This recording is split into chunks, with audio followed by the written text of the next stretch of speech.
myself a cup of tea here in a moment. That'll be good. Looks like the sun's trying to shine. There's my African violets there, which I have to split up because they're getting too big for their pots. And that's my birthstone and everything there, January, Capricorn. I'm an old goat, but who cares, I don't. The tea bag, I haven't noticed this before, but they've got a message on each one. There's some little message.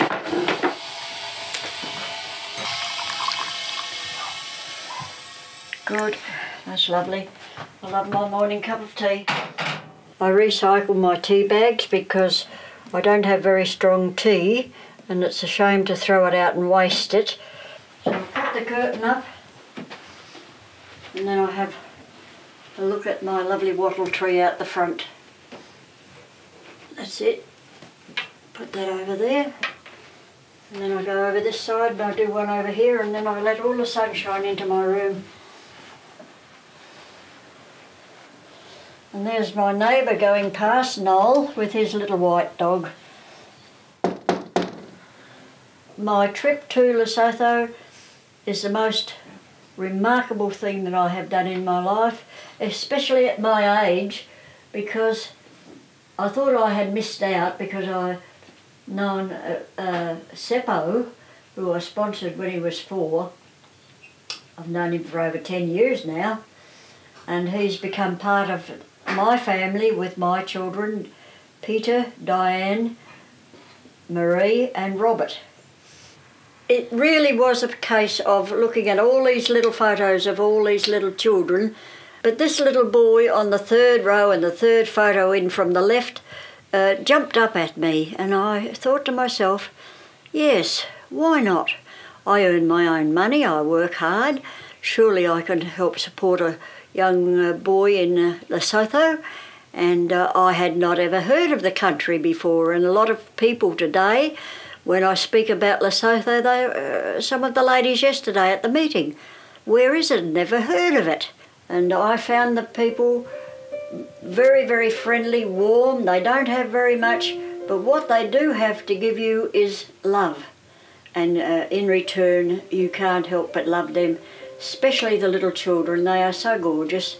And there are so many of them that live up in the mountains because it's called the kingdom in the sky, the mountain kingdom in the sky.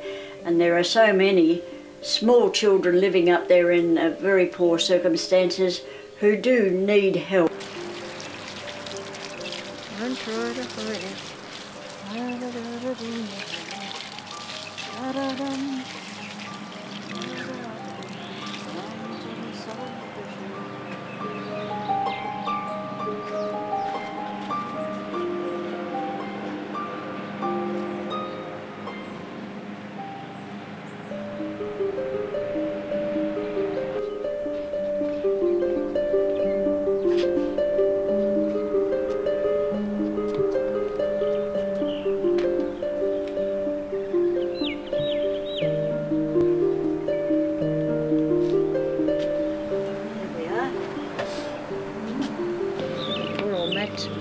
Is a bit broken down. It's because of the wind. We had terrible wind. Yeah. I might be able to pull it off there like that. That's better. There we are, Australia.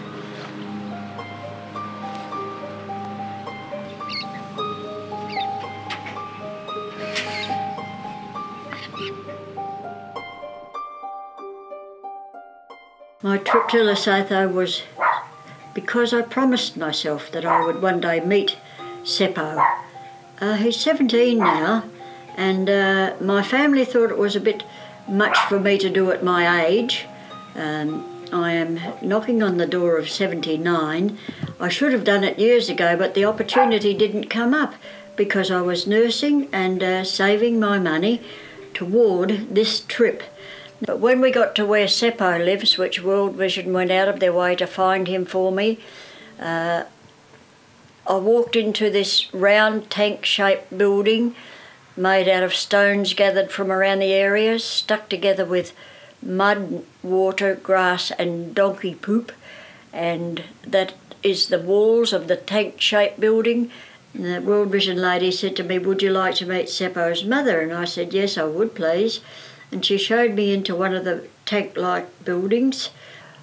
I had to adjust my eyesight, it was very dim. And on the dirt floor was a bundle of blankets. And I thought to myself, surely it can't be. And I held out my hand toward the bundle of blankets as I had held out my hand to the little children in the kindergartens. And a very scrawny hand came out from underneath the blankets. And when she put her hand in the palm of my hand, it felt like a butterfly landed. And that was her last heartbeat. It's very hard for me. I get very emotional because I had to keep that to myself. I couldn't go out and tell her family that she had just passed away. So I had to keep that to myself all night. I didn't sleep very much. The next night I had dinner at the Masura Sun Hotel with my driver, arranging for my pick-up in the morning to go to the airport to fly home. And he said to me, did you realise Seppo's mother died when we were there? And I said, yes. She died with her hand in mine. It was very sad. It was very emotional, and it's the most rewarding thing I have ever done in my life, was to hold that lady's hand, because she waited for me to arrive there and see her son, and she knows that I will help him in whatever way I can. It was very, very touching, and I will never forget it. My place of where I go to pray is the big tree by Joe Mann's Poor Joe's Creek. It is such a mighty tree. It has been there for 700 years. To me, it's nature's chapel.